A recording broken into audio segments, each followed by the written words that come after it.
Bismillahirrahmanirrahim. Elhamdülillah ve salatu ve selamu ala Resulillah Muhammed ve ala alihi ve sahabe ecma'in. Fa'auzu billahi mineşşeytanirracim. Bismillahirrahmanirrahim. فقال الله سبحانه وتعالى في كتابه الكريم إن تطيعوه تهتدوا صدق الله العظيم رب اشرح لي صدري ويسر لي أمري واحلل عقدة من لساني رب زدني علما والحقنا بالصالحين رب إني لما أنزلت إلي من خير فقير يا حي يا قيوم برحمتك نستغيث أصلح لنا شأننا كله ولا تكلنا إلى أنفسنا طرفة عين. Урматтуу жана кадырлуу жалпы момун мусулман бир туугандар, жараткан Аллах Таала ыйык өзүнүн китеби Кур'ан-ы Каримде айтат: "Ин тути'уху тахтаду". Эй мусулмандар, эй имандуулар, эгерде силер пайгамбардын жашоосуна эргешсеңер, пайгамбардын жашоосун ээрчисеңер, анда силер дайыма туура жол табасыңар. Анда силер ийгиликке жетесиңер. Анда силер дайыма бактылуу болосуңар дейт. Урматтуу мусулман бир туугандар, бул аятта жараткан Аллах Таалам биз менен сизге бактылуулуктун себебин, ийгиликтин башатын биз менен сизге бул жерде баяндап кетти. Демек, биз бул жашоодо өз билгендей, өзүнүн акылыбызга таянып, же өзүбүздүн бир аз алган илим билимибизге таянып, же болбосо биз бирөөнү өзүбүзгө үлгү тутуп алып, же жашап аткан чөйрөбүздөн таасирленип, эгерде жашап, мына ошонун негизинде кыймылдасак, ошонун негизинде сүйлөсөк, мына ошонун негизинде жашай турган болсок, биз анда ийгиликке жетпейт экенбиз. Себеби дегенде адамдын акылы бул кыска. Адам биздин илимибиз дагы бул аз. Бизден ката кетиши мүмкүн. Ошол себептен биз эгерде бактылыкка жетели десек, биз дайыма жашоонун ар бир тармагында, ар бир бурулушунда биз ийгиликке жетели, бактылуу бололу десек, анда бизге жараткан Аллах Таала биз менен сизди жаратып, биз менен сизге жашоонун эрежетин түзүп, кандай жашасак бактылуу болот, качан биз ийгиликке жетебиз, мына ошону түшүндүрүү үчүн биздин пайгамбарыбыз Мухаммад саллаллаху алейхи ва салламды жөнөттү. Пайгамбарыбыз саллаллаху алейхи ва саллам келип, биз менен сизге жашоонун ар бир тармагында кадам сайын биз менен сизге жол көрсөттү. Мына ошону ээрчисек, эргешсек, пайгамбар айткандай эле биз эгерде айткан амалдарды, пайгамбар айткан эреже менен жашоо өткөрө турган болсок, биз анда бактылуу болобуз, ийгиликке жетебиз. Анда биз бардык иштерде дайыма иштерибиз ийгиликтүү болот. Мына ошол пайгамбарыбыз саллаллаху алейхи ва саллам биз менен сизге ибадатты үйрөтүп кеткен. Жана ошондой эле кандай жашоо керек, дыйканчылыкты кандай кылуу керек, жана ошодо соода сатыкты кандай кылуу керек, үй бүлө маселелерин айтып кеткен, бала чаканы тарбиялоо боюнча, жана ошондой эле бийликте кандай болуш керек, бир адам жеке ишкер болсо кандай болуш керек деге эле пайгамбарыбыз саллаллаху алейхи ва саллам бизге ошол ажатканага баргандан баштап ажылыкка чейинки бардык жашоо жолун бизге көрсөтүп кеткен. Мына ошол биздин жашообузда көп колдонулуп, азыр күндө бир көйгөй маселе десек деле болот, бир көйгөйгө айланган бир маселе бул телефон маселеси. Телефон бул азыркы күндө биздин жашообуздун бир жарым эле ошо телефонго байланып калды. Бул өзү телефондун эки жагы бар, пайда жагы бар, анан зыян жагы бар. Биз ушунун пайда жагынан гана пайдаланып, ошо зыяндан сактаныш үчүн буга да бир эреже керек. Азыр күндө карап көрсөк, биздин жашообуздун көпчүлүк бөлүгү телефонго байланып калып, кээ бир жерлерде ошол бир үй бүлө урушуп келсе, же бир адамдын ден соолугуна зыян болуп атса, же бир адам жашоодо кыйналып аткан болсо, же иши жүрүшпөй атса, анын себеби ушу телефон болуп калды да. Ушу телефонго көп берилген себептен, телефонго ушул телефону адебин билбей, эрежесин билбей, ушу телефонду колдонгон себептен ушундай биз жашоодон бир аксап жатабыз. Мына урматтуу бир туугандар, туура пайгамбар саллаллаху алейхи ва салламдын доорунда телефон болгон эмес. Бул сотка деген, WhatsApp деген, интернет деген кийин эле чыкты. Бирок бир нерсени билип коюңуз, пайгамбарыбыз саллаллаху алейхи ва салламдын дини ошол төөнүн заманасында түшкөн дин, ал толук дин. Азыр күндө ракетанын, азыр өнүккөн технология өнүккөн доордо дагы мына ошол дин бизге эрежелерди айтып берет. Мына ошол аалымдар азыркы күндө деле ошол Курандын, хадистин негизинде, ошол пайгамбарыбыздын жашоосунун негизинде кандай кылып биз телефонду иштетсек болот, кантип колдонсок болот, кантип биз телефондун зыянынан сактанып, бул телефон биздин пайдабызга иштейт. Бизге бул жардамчы болот жашоодо. Биз муну соопчулук жака, жакшы жака муну иштетсек, Мына ошону алымдарыбыз жазып, бизге иреттеп, таштап кеткен. Мына ошону биз билип, ошого амал кылып, ошону башкаларга жеткирип жашасак, буюрса биздин ошо телефон колдонгонубуз да ибадат болот. Биз ушу телефон менен деле сооп тапсак болот. Ушу телефон менен деле биз ахиретибизди куруп, бейиштин бийик даражаларына жетсек болот экен. Бир гана шарт, биз ошол сүннөттүн негизинде пайгамбарыбыз саллаллаху алейхи вассалам айткан жашоонун эрежелерин сактасак, пайгамбарыбыз бизге көрсөтүп кеткен жолду тандасак, мына ошондо биздин жашообуздун бардыгы дагы бул ибадатка айланат экен. Мына ошол бүгүнкү азыр сөз кыла турган сабагыбыз бул телефон боюнча. Эми муну биз баягы иреттеп бөлүп айтып берели. Ошол телефон чалган адамга адептер кандай болуш керек? Ошо чалган адам кайсыл адептерге көңүл буруш керек?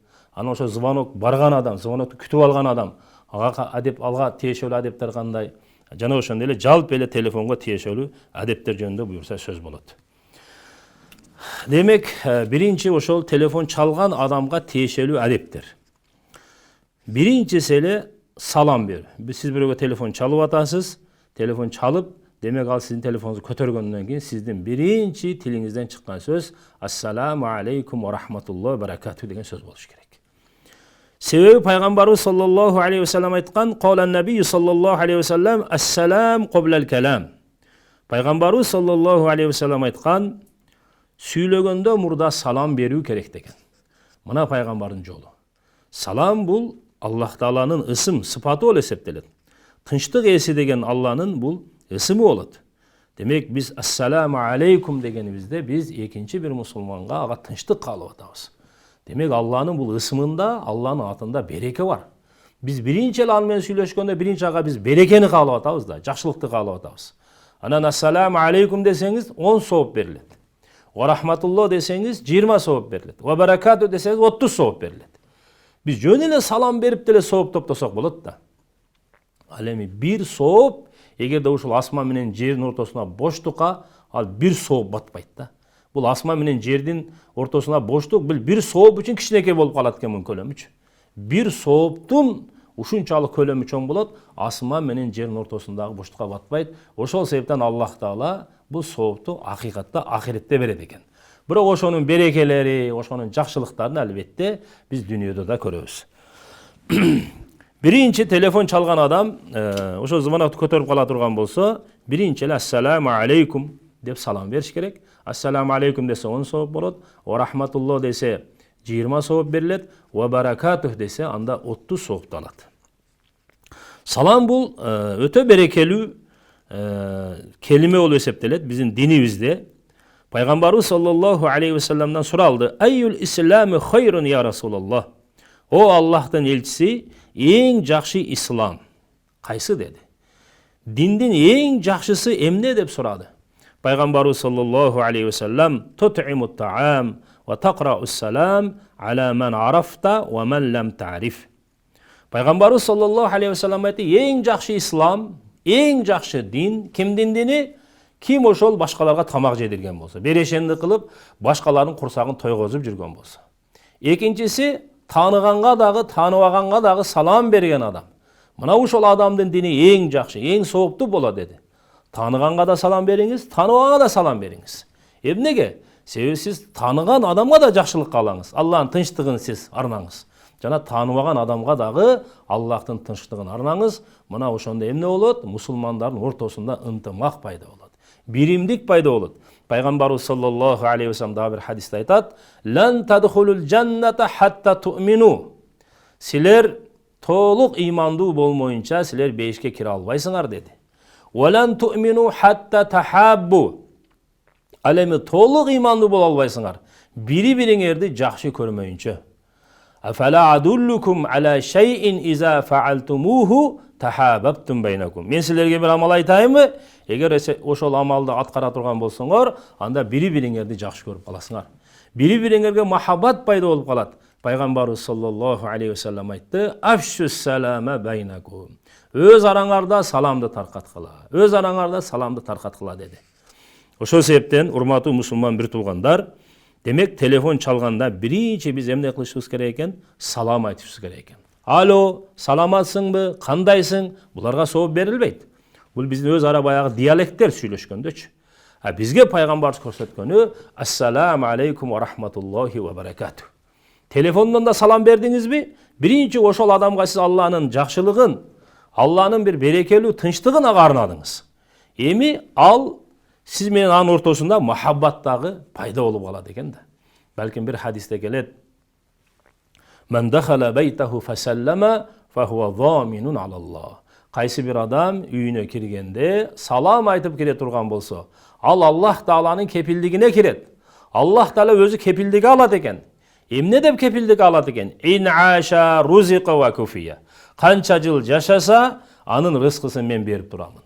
Ва куфия, анын бардык иштерин бүтүргөнгө мен өзүм кепил боломун дейт Аллах Таала. Ва ин мата адхалахуллахул жанна. Эгер өлүм келип кара турган болсо, аны мен бейишке киргиземин дейт. Үйгө киргенде эгер салам айтып кире турган болсо, үйдүн дарбазасынан эмес, бая үйдүн эшигинен киргениңизде бүйүгүн менен ассаламу алейкум ва рахматуллахи ва баракату. Үйдүн ичинде эгер бирөөлөр болсо, балдарыңыз, аялыңыз болсо, аларга салам болот. Эч ким жок болсо да үйгө салам айтып кириңиз. Эмнеге? Себеби дегенде үйдө периштелер дайыма болот. Эч ким жок болсо, сиздин берген саламыңыз ошо периштелерге бул салам болот. Балким бир хадисте бир сахаба пайгамбарыбыз саллаллаху алейхи ва салламга арызданып келет. Я Расулалла, карызга батып калдым. Я Расулалла, жакырчылык, иштерим бүтпөй атат, жетиштире албай атам жашоого дегенде пайгамбарыбыз алейхиссалам ага 3 амалды айтты. Сен деди үйгө киргениңде деди биринчи салам айтып кир деди. Ассаламу алейкум ва рахматуллахи ва баракату. Анан бир жолу пайгамбарга салават оку. Саллаллаху алейхи ва саллам. Же Аллахумма салли аля саййидина Мухаммад. Bir жол İhlas сүрөсүн оку. Аузу биллахи минеш шайтанир ражим. Кул хуваллаху ахад, Аллаху самад, лам ялид ва лам юлад, ва лам якул лаху куфуван ахад. Мына ушул 3 амалды кылсаң, Алла рызкыңды мол кылат. Алла сенин жашооңдан жакырчылыкты кетирет деди. Эми кыска эле амал. Ихлас баарыбызга жат. Узун сүрө эмес. Анан бул үйүнө барып ушул амалдарга бекем боло баштады. Үйүнө киргенде салам айтып, салават айтып пайгамбарыбызга, анан Ихлас сүрөсүн окушуга бекем амал кылды. Бир канча убакыт өткөндөн кийин пайгамбарыбызга кайра кайтып келди. О Аллахтын элчиси деди. Мен ушул амалдарды кыла баштадым эле, жараткан Аллах Таала мага ушунчалык берип таштады. Мен өзүмдүн эле жакырчылыгымды кетирүүнүсүн сизден сурандым эле. Мен өзүмдүн жакырчылыгымдан арызданып келдим эле. Я Расулалла, мен кошуналарымдын кажетин бүтүрүүнү мен суранган жок элем. Бирок Аллах Таала ушул амалдын берекетинен мага ушунча берип таштады рызкыны, мен аны коерго жер таппай кошуналарыма тарката баштадым деди. Урматтуу мусулман бир туугандар, биздин устазыбыз ушул амалды айтып туруп айтат эле, мунун 3 пайдасы бар. Эгер кайсы бир адам ошону бекем кармана турган болсо, үйүнө киргенде дайыма салам айтып кирсе, экинчиден бир жолу салават окуса, бир жолу Ихлас сүрөсүн окуй турган болсо, Аллах Таала 3 пайда берет деп. Биринчиси канча карызы болсо, Алла карызынан кутултат дейт. Экинчиси келечекте карыз кылбайт экен. Келечекте карызга туш болбойт экен. Үчүнчүсү Алла Таала рызкысын кенен жана мол кылып коет. Урматтуу бир тууган, демек саламдын берекелери өтө көп. Ошого мына телефон чалган адам дагы биринчи телефон чалдыбы, звонок барып, тиги адам көтөргөндөн кийин анын биринчи тилинен чыккан сөз ассаламу алейкум ва рахматуллахи баракату. Мына телефон менен сооп тапсаңыз болот. Телефон менен деле Алланы ыраазы кылсаңыз болот. Телефон менен деле бейишиңизди курган алсаңыз болот. Экинчи адеп, телефон чалган адам биринчи өзүнү тааныштыруу. Телефон чалгандан кийин эгер ошол звонокду көтөргөн адам сизди тааныса жакшы. Баланчысыңбы деп сүйлөшүп кете берет.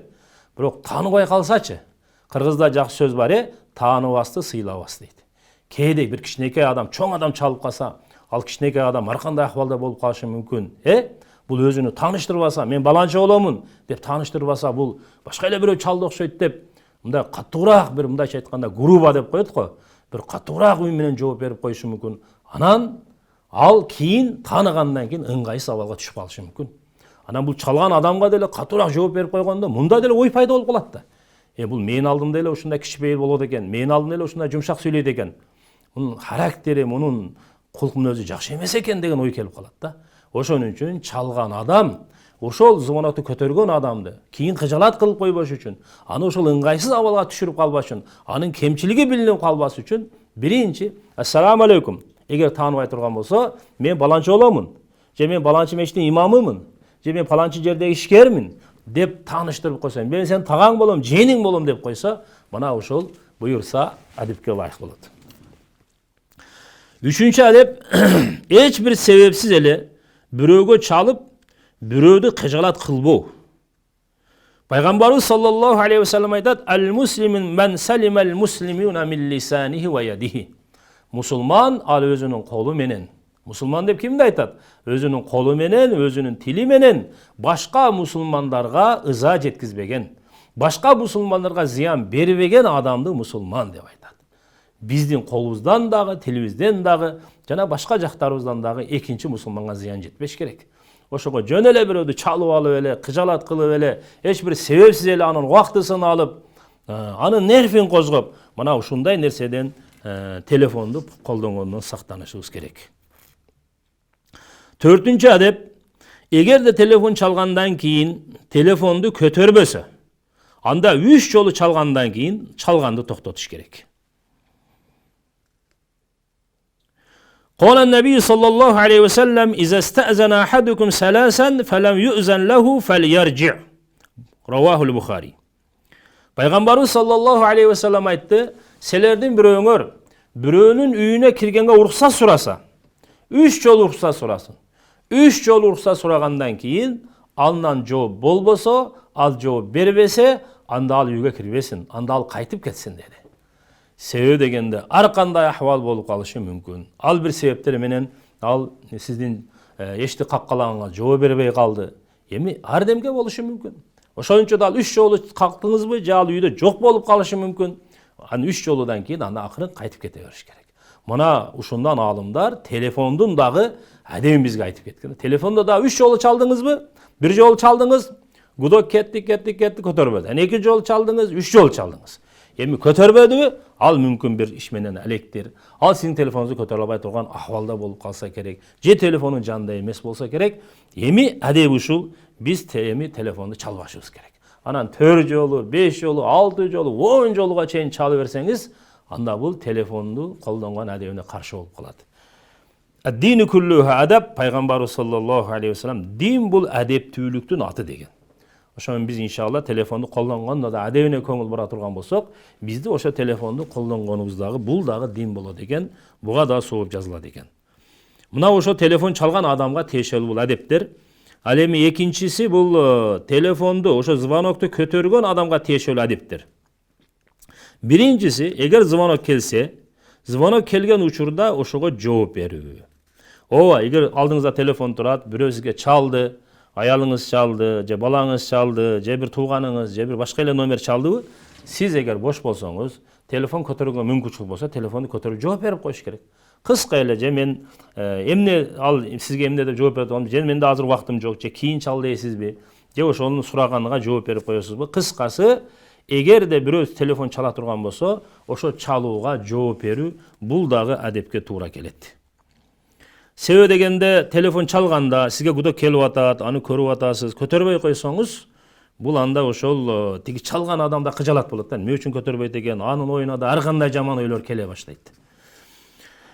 Экинчи адеп, зарылчылыксыз, эгер зарылчылык болбосо, аялдын звоногуна жооп бербөө. Аялдын звоногуна жооп бербөө.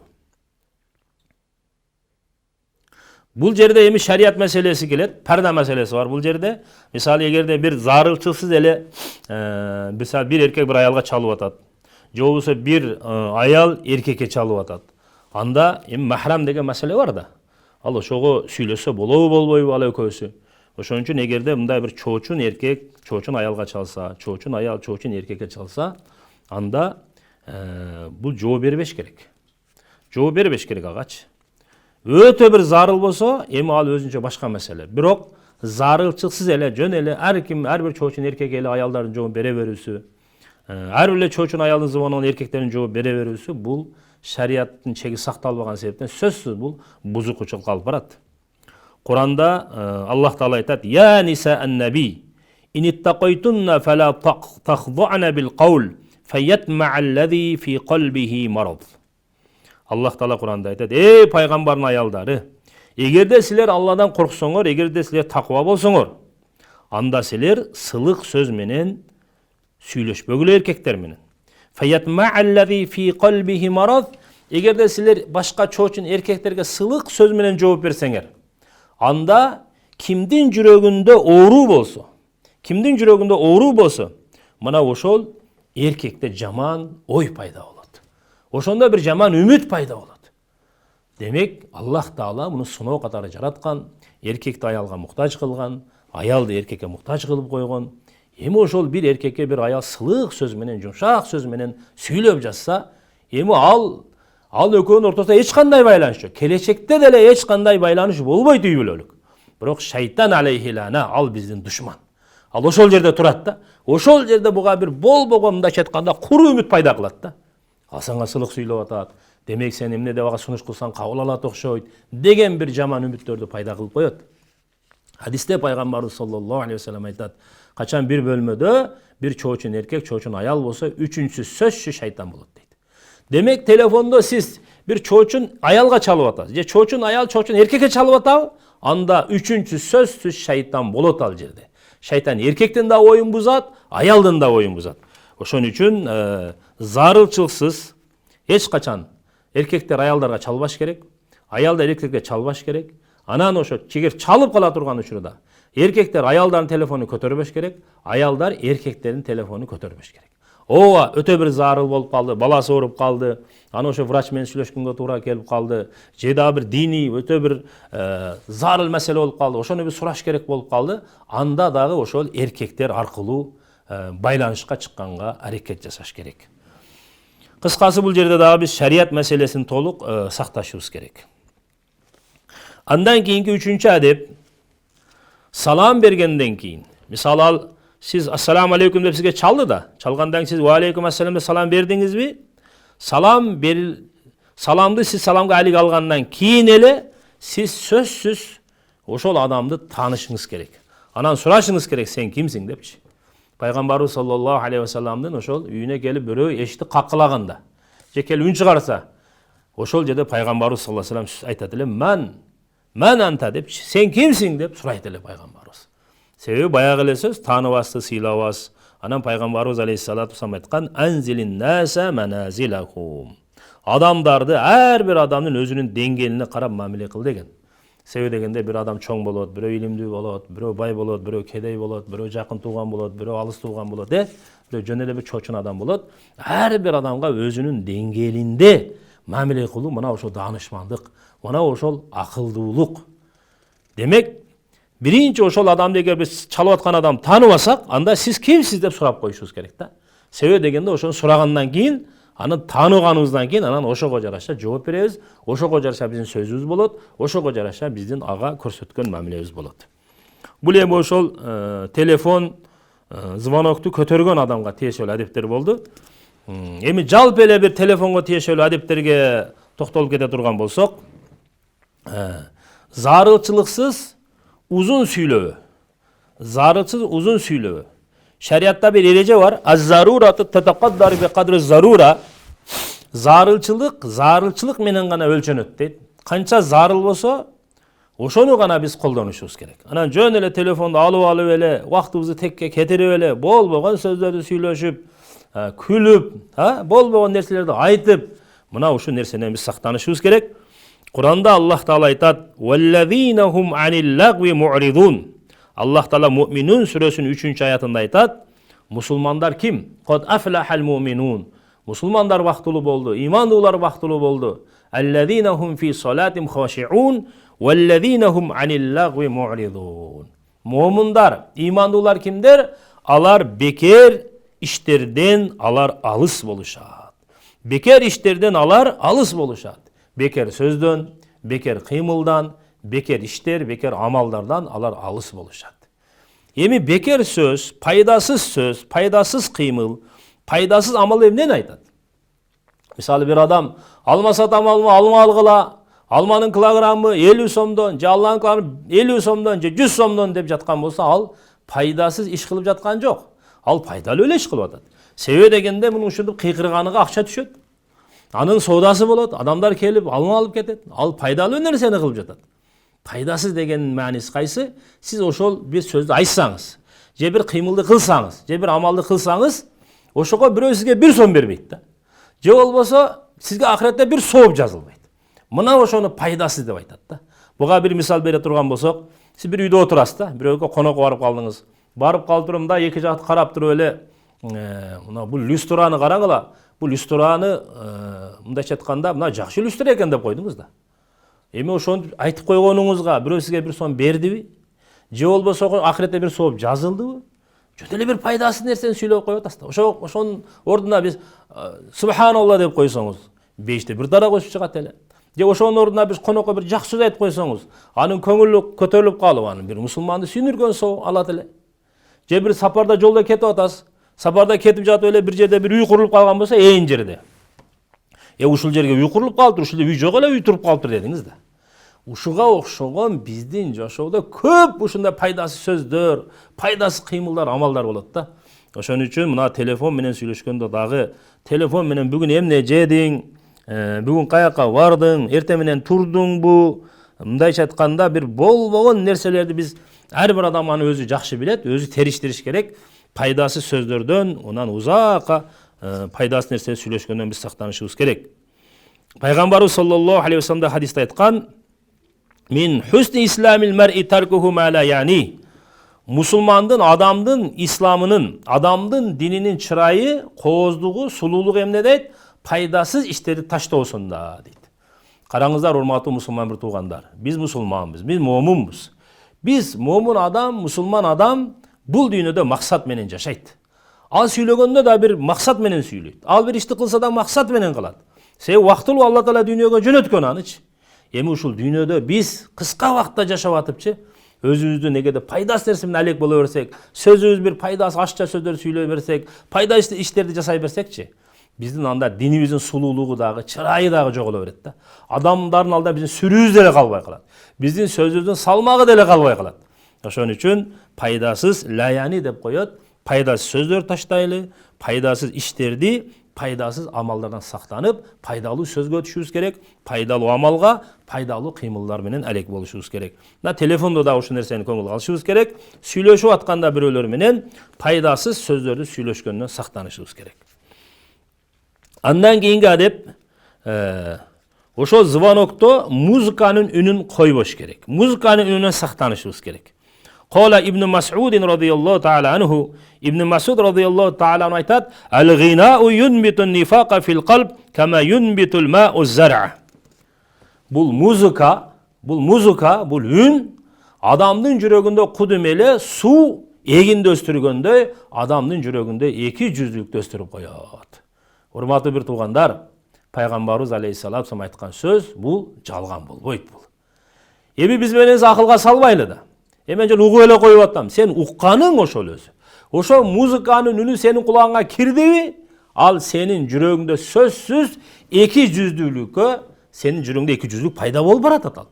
Уккан сайын жүрөгүңдө эки жүздүүлүк көбөйүп кете берет. Эми кээ бир жерде сен сырт ичиң башка, сыртың башка боло бересиң. Адамдарды алдап деле кое бересиң. Сен өзүң убадаңда турбай деле кое бересиң. Сүйлөгөндө де жалган сүйлөй бересиң. Бул ошол себептен ушундан сактанышыбыз керек. Эми ошо телефонду чыгаргандар, алар ошо динди карап, шариятты карап чыгарган жок да. Алардын бизнеси жүрсө болду, аларга акча түшсө болду. Ошон үчүн ар кандай звоноктор коюп койгон.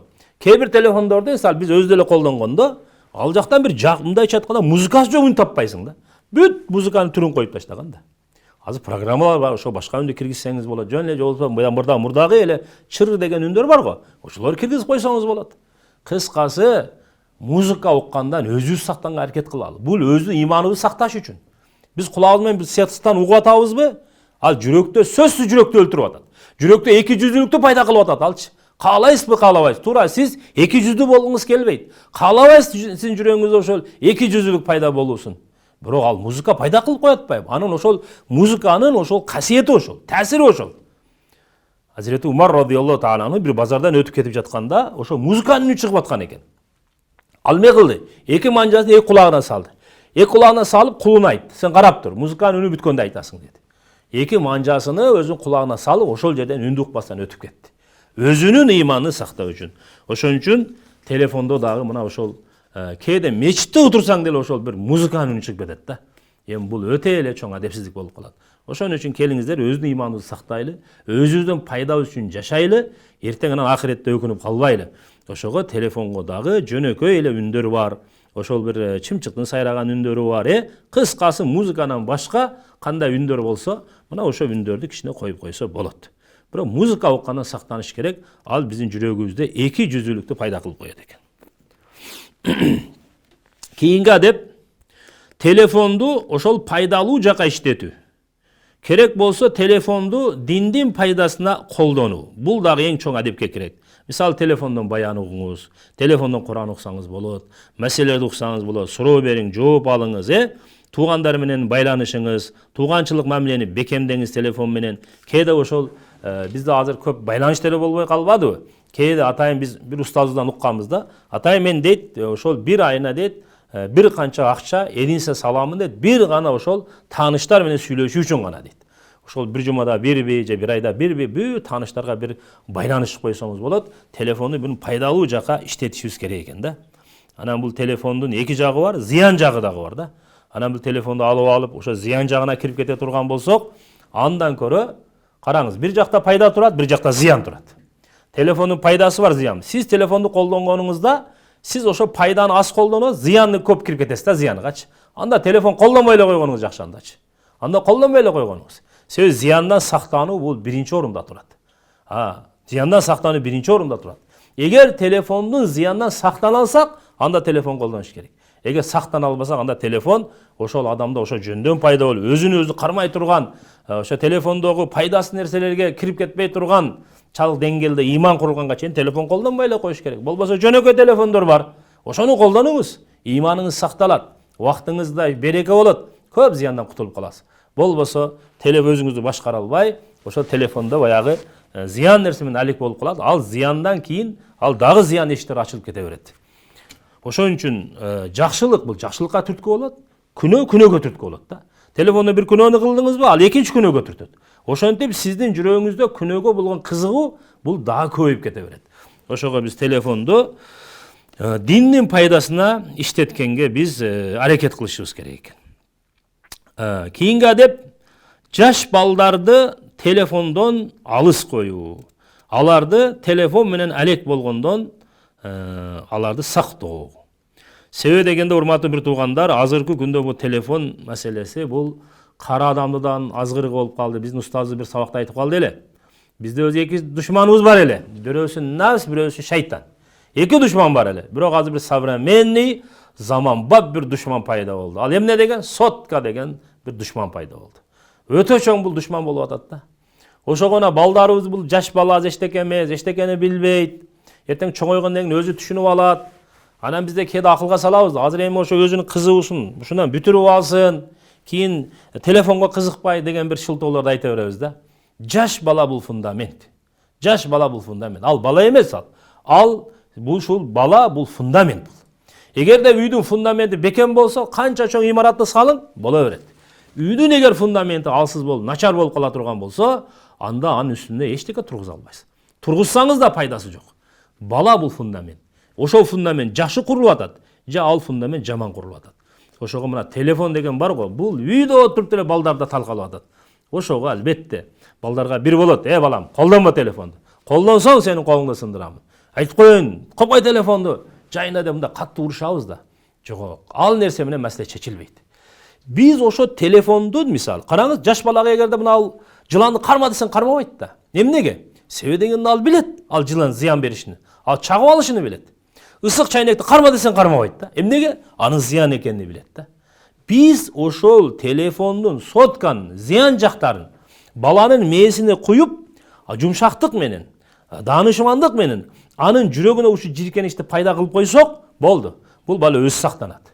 Сиз бар болсоңуз деле, жок болсоңуз деле бул телефондон сактана берет да. Ошон үчүн телефонду мисал кандай десек, телефонду айта турган болсо, мисал телефон балам көзүңө бул зыян экен, мисалы баланча телефонду көп көргөн себептен көзү көрбөй калыптыр. Бул көзүңө зыян. Бул сенин бунда батарейкасы бар. Сенин ошол ден соолугуңа бул зыян болот. Сенин убактыңды алат. Дагы биз билген мындай зыяндары бар, ошо зыяндары менен балдарды телефондон алыс коюшубуз керек да. Ошо телефондун зыянын алардын жүрөгүнө биз түшүрө ала турган болсок, бул биздин кыйындык болот. Мына ошондо балдар телефондон алыс болот да.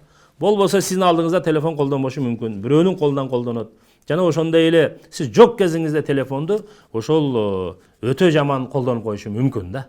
Ошон үчүн адам баласы, адам баласы харисун фима муниа, тыйылган нерсеге ачкөз болот дейт. Сиз тыйган сайын ал ачкөзү күчөйүп кете берет. Ошого жаш балдарды дагы ошо телефонду өзү телефондон алыс койгонго аракет кылыш керек.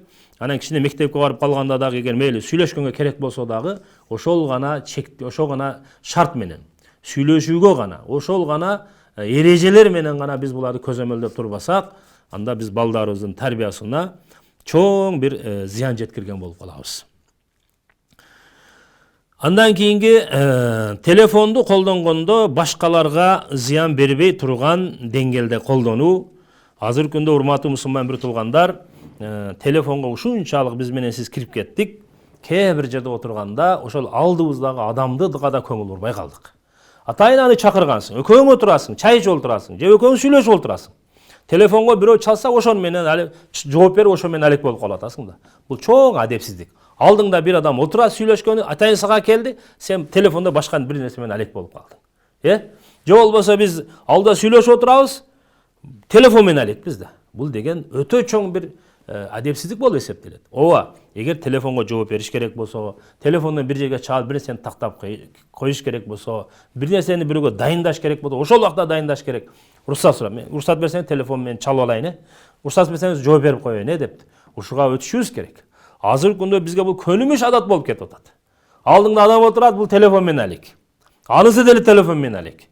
Ошого телефонду биз колдонгонубузда дагы ошо башка бирөөгө зыян бербей турган, ыза жеткирбей турган деңгээлде ошол сүрөттө колдонушубуз керек. Кийинки адеп телефондон катуу кыйкырып сүйлөгөндөн сактануу. Ооба, себеби дегенде бул дагы өтө бир чоң адеп. Алла субхана ва таала Куранда айтат, Лукман Хаким деген пайгамбар болгон, ошол өзүнүн баласына насаат кылган, ошол насаатын Алла таала Куранда эскерген. Ошол биз менен сизге сабак. Лукман ли ибни кала Лукман ли ибнихи. Лукман Хаким алейхиссалам өзүнүн баласына насаат кылды. Ваксит фи машик, балам, сен басканыңда акырын баскын. Вагдуд мин саутик, сүйлөгөндө акырын сүйлө, сылык сүйлө, жумшак сүйлө. Эгерде жамгыр, караңыз, майда себелеп жаасачы, ал сиңет да, ал жерге пайда болот да. Анан каттуу одан кийин өткөн жааган деп коет го бизге. Каттуу жааган жамгыр анын пайдасы болбойт, ал зыян эле берип кетет. Ошого биз дагы элге сиңимдүү кылып, сылык, жумшак сүйлөй үйрөнүшүбүз керек экен. Вагзун мин саутик, сүйлөгөндө үнүңдү акырын кылып сүйлөгүн. Сен катуу кыйкырып сүйлөгөндөн сактан. Инна анкарал асват илла саутул хамир. Себеби эң жагымсыз үн бул эшектин үнү. Эмеге эшек аңгырайт экен, эшек кыйкырат экен, Мына ошондой болуп биз дагы үнүбүздү кыйкырып, катуу чыгарып сүйлөсөк, бул башка адамдарга анын зыяны сөз тиет экен. Себеби биз элдин арасында жашап атабыз, үйдө деле болсо бала чакабыз менен чогуубуз, бир жерде болсо коомчулукта, базарда болобузбу, же көчөдө болобузбу, ошо кийинки биздин ошол жерде отурган адамдар, алдыбызда өтүп кетип аткан адамдарга ыза жеткирбей турган деңгээлде телефонду колдонушубуз керек экен. Анан кийинки адеби ошол мешитке киргенде телефонду өчүрүп кирүү, же үнсүз абалга коюп кирүү, же болбосо ошону бир авиа режимге коюп киресизби? Кыскасы, изал муслим харам. Пайгамбар алейхиссалату вассалам бир хадиси бар, мусулманга ыза жеткирүү бул арам болот. Сиз мешитке кирип, атайын ошол жерге ибадатка келген адамдарга дагы ыза жеткизген, бул өтө чоң күнөө болуп калат. Ошол себептен телефонду киргенибизде үнсүз абалга коюп коелу, же болбосо өчүрүп эле кирели. Мына ошону биз адат кылышыбыз керек. Кээде намаз окуп жаткан кезде да бир каттуу ушундай бир музыканын үнү чыгат, телефон үнү чыгып, анан бул өзүнүн деле намазы талкаланат, колуну алып, колуну чөнтөгүгө салып, телефон өчүрөм дейт, ал өчпөйт, жандагы адамдардын пикирин чачыратат. Урматтуу мусулман бир туугандар, келиңиздер, мына ушу биздин жашообузда мына ушул нерсе көнүмүш адатка айланып кетип атат. Мына ушу телефонду дагы колдонгондо эрежеси менен колдонолу. Жана акыркы адеп, эки адам телефон менен сүйлөшүп жаткан болсо, уруксатсыз эле үчүнчү адамдын аны аңдышы, мына ушул нерседен да сактаныш керек. Себеби дегенде Калан Наби саллаллаху алейхи ва саллям, пайгамбарыбыз саллаллаху алейхи ва саллям айтат: "Ман истама иля хадиси каумин ва хум лаху карихун, субба фи уднайхил ануку." Кайсы бир адам бир элдердин өз ара сүйлөшүп атканда, алар башканын угушуну каалабаган абалда, алар башканы укканды жактырышпайт. Ошол абалда эгерде кимде ким өзүнүн кулагын төшөп, ошолорду аңдып уга турган болсо, бул адамдын эки кулагына ахиретте эритилген коргошун куюлат дейт. Ошол себептен бул Аллага жакпаган амал да. Алар каалабайт ошол биздин сөздү башка бирөө уксун, сыртка чыкпасын деп өз ара сүйлөшүп атышат. Анан сиз бул жактан аңдып, тыңшап, не дейт экен деп сиз жаман күмөн менен анын ошол өзүңүздү ошо күнөөгө түртүп коюп атасыз. Ошого мына ушул нерседен сактанышыбыз керек экен. Урматтуу момун мусулман бир туугандар, мына биздин аалымдарыбыз ушинтип китептерге жазып кеткен телефонду колдонуу эрежелери, телефондун колдонуу тартиптери, мына ушул тартипте биз колдоно турган болсок, телефон колдонгонубуз да ибадат. Мына ушундан да бейиш курулат экен. Ушу телефонубуз колдонгонду деле, телефон пайдаланган деле дин кылсак болот экен да. Бирок мына ушул эрежелерге, ошол пайгамбардын сүннөттөрүнүн негизинде, аалымдар айткан адептердин негизинде эгерде телефонду колдоно турган болсок, азыр күндө телефон ушундай бир чоң көйгөйгө айланып кетип атат. Эгерде биз муну жөн эле таштап койсок, бирибизге айтпасак, мунун зыяндарын бизге эскертпей турган болсок, бул барып өтө бир чоң зыянга учурайбыз. Адамда эгер бир оору пайда болсо, ал ооруну жок кылууга аракет кылбаса, эгерде ооруну жарсаң өлүм ашкер болот дейт го. Эртең бул сени өлүмгө алып барат. Ошол сыңарда жок биздин коомдо ушундай болуп кетти, баарыбыз эле телефон менен ооруп калдык деп айтып атабыз. Бирок ошол ооруну биз билип атабыз. Ошо ооруну дарылаган аракетин кылбасак, анда бул күндөн күн оору күчөп кете берет. Эртең биз кайта албай турган бир зыянга учурап калышыбыз мүмкүн. Балким кээде ушундай болуп атат. Биздин бир устазыбыз, бир аалым, ошонун алдыга ким эле келсе, аялым менен урушуп кеттим. Эмне дейт экен? Телефонду зарылчынан сырткары колдонбо дейт экен да. Келип туруп ишим болбой атат. Сен телефонду зарылчынан сырткары колдонбо. Ашча колдонбо дейт экен да. Балам башы ийбей кой, телефонду ашча колдонбо. Ишим жүрүшпөй атат, телефонду ашча колдонбо. Эмнеге? Себеби карап көрсөң жашоодо бүт эле телефон себебинен баардыгы ызы чыгып атат жашоодо. Ошого телефонду биз баягы шариаттын эрежеси боюнча туура телефон пайда жагы бар, телефондун зыян жагы бар. Ошон үчүн шарият уруксат берет. Себеби шарият боюнча кайсы бир нерседе пайда, зыян эки жагы тең боло турган болсо, анын пайда зыянына ошол инсан өзү жоопкер болот. А шарият аны сатканга, колдонгонго, пайдаланганга бүт уруксат берет. Эми ушуну урматтуу ата-энелер, балдарыбыздан арызданбай, эң биринчи биз ушуну көрсөтүшүбүз керек. Биз өзүбүз ашча колдонбойлу телефонду, биз өз эрежеси менен телефонду колдонолу, мына ошондо иншалла биздин балдарыбыз бизди көрүп эле мына ошол жолго түшөт. Анан сиз өзүңүз телефонду ашча колдонуп атасыз, дайым телефон менен алексиз.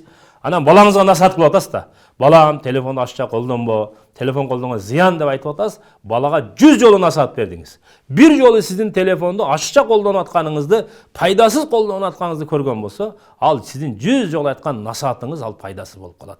Аллах таалам баарыбызга мына ушул Алла тааланы разы кылган амалдарды аткарууга, жана ошо эми ошо телефонду дагы ошол шариаттын негизинде, ошол пайгамбарыбыз айткан, аалымдар айткан эреже, адептердин негизинде Алла таалам колдонууга Алла таала мүмкүнчүлүк берген болсун. Урматтуу мусулман бир туугандар, мына ушул айтылган сөздөргө өзүбүз да амал кылалы. Жана ошону биз үй бүлө бала чакабызга, досторго, бардык башкаларга да ошону жеткирели. Аллах таалам баарыбыздан разы болгон болсун. Дайыма жакшылыкта көрүшкөнчө, ассаламу алейкум ва рахматуллахи ва баракатух.